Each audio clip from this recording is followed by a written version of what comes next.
खबरों की शुरुआत करते हैं बड़ी खबर के साथ। रायपुर से ये बड़ी खबर आ रही है। महिला इंटरनेशनल क्रिकेट सीरीज आईपीएल के बाद अब रायपुर को एक बड़ी मेजबानी मिल रही है। भारत जिम्बाब्वे महिला टी20 का शेड्यूल जारी हो गया है। 16 अक्टूबर से रायपुर में मुकाबले शुरू होंगे। पहली बार भारतीय महिला टीम रायपुर में खेलेगी। जिम्बाब्वे महिला टीम का ये पहला ही भारत दौरा होगा। महिला क्रिकेट को बढ़ावा देने के लिए बीसीसीआई का फोकस है। तो लगातार जो इंटरनेशनल मैचेस हो रहे हैं रायपुर स्टेडियम में, और इसी वजह से अब रायपुर को एक और बड़ी सौगात ये कि अब महिला क्रिकेट टीम रायपुर में खेलती हुई नजर आएंगी। तो रायपुर में क्रिकेट का लेकिन कुछ सवाल भी है। एक अच्छी सौगात तो मिल रही है, क्रिकेट भी हो रहा है, लेकिन पिछले मैचेस से कुछ अनुभव भी है। तो बड़े सवाल कौन कौन से, चलिए सुनते हैं। जनता टैंकर के भरोसे, तो फिर स्टेडियम में पानी की बर्बादी क्यों? क्योंकि ये भी देखा गया पानी की बर्बादी हो रही है, तो जनता तो टैंकर के भरोसे है। देश में ईंधन संकट है, तो फिर 30 किलोमीटर दूर मैच के लिए क्यों फूकेगा पेट्रोल? सरकार को कोई डायरेक्ट कमाई तो नहीं है, फिर छत्तीसगढ़ को मिला क्या? ये जो मैचेस हो रहे हैं उसमें छत्तीसगढ़ को क्या मिला? इंटरनेशनल मैच तो हो रहे हैं, खुशी है, पर लोकल खिलाड़ियों को कुछ मिल रहा है क्या? खेल को बढ़ावा देना ये उद्देश्य या फिर सिर्फ इवेंट ब्रांडिंग है? तो जमीनी प्रतिभाएं कब तक संघर्ष करेंगी? हम तो ये सोचते हैं कि अगर छत्तीसगढ़ में कोई मैच होगा तो छत्तीसगढ़ के खिलाड़ियों को कुछ फायदा होगा, लेकिन अगर छत्तीसगढ़ के खिलाड़ियों को फायदा नहीं हो रहा है तो फिर सवाल तो उठेंगे। और चलिए ज्यादा जानकारी के लिए बात करेंगे। हमारे साथ हमारे सहयोगी संवाददाता आनंद शर्मा जुड़ गए। आनंद, एक बहुत अच्छी बात है कि छत्तीसगढ़ को मैचेस मिल रहे हैं। इंटरनेशनल मैचेस जो है वो रायपुर की धरती पर हो रहे हैं। निश्चित तौर पर सौगात है, जो फैंस है वो तो देखना चाहते हैं, लेकिन सवाल ये बड़ा अहम है कि हम चाहते हैं कि अगर छत्तीसगढ़ की धरती पर हो तो छत्तीसगढ़ के खिलाड़ी को कुछ मिले। छत्तीसगढ़ की जो क्रिकेट लीग है या क्रिकेट टीम है या उसके अलावा भी यहाँ जो मैनेजमेंट है उसको पैसा मिले, लेकिन वो तो नहीं मिल रहा है। आखिरकार ये बड़े सवाल है, इनका जवाब तो देना होगा।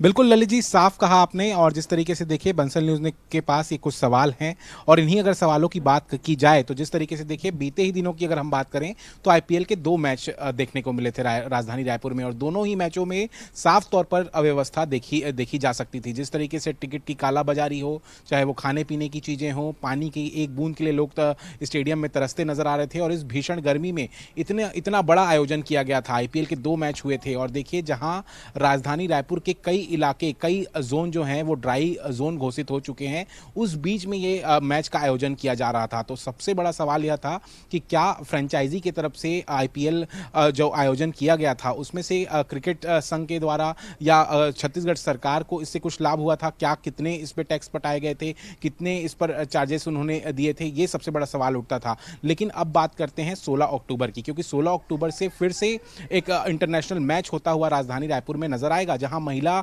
टीम जो है जिम्बाब्वे से भिड़ते हुए नजर आएगी। ये पहला दौरा होगा जिम्बाब्वे की महिला टीम का, भारत का पहला दौरा होगा। और देखिए इतना बड़ा मैच होने जा रहा है, इसमें भी कई संसाधन लगते हुए नजर आएंगे, चाहे बात की जाए ईंधन की, पानी की, तमाम चीजें जो हैं उस मैच के दौरान लगेंगी। इसकी आपूर्ति कैसे होगी, किस तरीके से होगी, ये सबसे बड़ा सवाल है। जिस तरीके से पूरा देश और वहीं प्रदेश ईंधन को लेकर जो है जूझता हुआ नजर आ रहा है, लोगों की कतारें हमें पेट्रोल पंप के सामने नजर आ रही हैं, तो क्या वो 30 किलोमीटर के लिए जो उन्हें दूरी तय करनी होगी शहर से नवा रायपुर के लिए, तो उस पर किस तरीके से व्यवस्था होगी, ये सबसे बड़ा सवाल उठता है।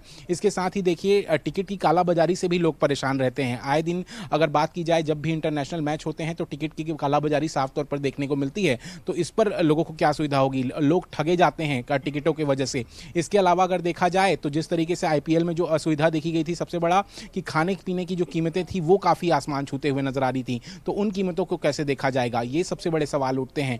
और इसी बीच अगर देखा जाए तो पानी की समस्या जो थी वो सबसे बड़ी समस्या राजधानी रायपुर की है। और देखिए इतना बड़ा ग्राउंड है, इतना बड़ा मैदान है, इतना बड़ा खेल मैदान है, उस पर अगर देखिए जिस तरीके से हजारों टैंकर पानी जो है वो वहां पर लगेंगे, तो जिस तरीके से एक और शहर ड्राई जोन घोषित हो रहे हैं और वहां पर आयोजन के लिए इतने पानी वहां पर व्यवस्था की जा रही है, तो ये एक सबसे बड़ा सवाल उठता है कि जब शहर की आपूर्ति नहीं हो पा रही है तो स्टेडियम में इस आपूर्ति से क्या फायदा होगा। और सबसे बड़ा सवाल यह है कि अगर छत्तीसगढ़ छत्तीसगढ़ के जितने जो खिलाड़ी हैं उन्हें कुछ इन इंटरनेशनल मैचेस से फायदा होता है, तो ये सुविधाएं देने के लिए भी कोई जरूरत कोई सोचने की बात नहीं है। लेकिन छत्तीसगढ़ के युवाओं को इससे क्या लाभ मिल रहा है, ये देखने वाली सबसे बड़ी बात है। क्योंकि देखिए कई इंटरनेशनल मैच अब राजधानी रायपुर के स्टेडियम में हो चुके हैं, लेकिन जितने अगर बात करें छत्तीसगढ़ के खिलाड़ियों की, तो छत्तीसगढ़ के खिलाड़ियों को क्या सुविधा मिल रहा है, इंटरनेशनल तौर पर अगर देखा जाए, राष्ट्रीय तौर पर देखा जाए तो उन्हें किस तरीके से सुविधाएं दी जा रही है, तो ये सबसे बड़ा सवाल उठता है। अब देखना होगा, 16 अक्टूबर को यह आयोजन होने जा रहा है और इस आयोजन का इंतजार भी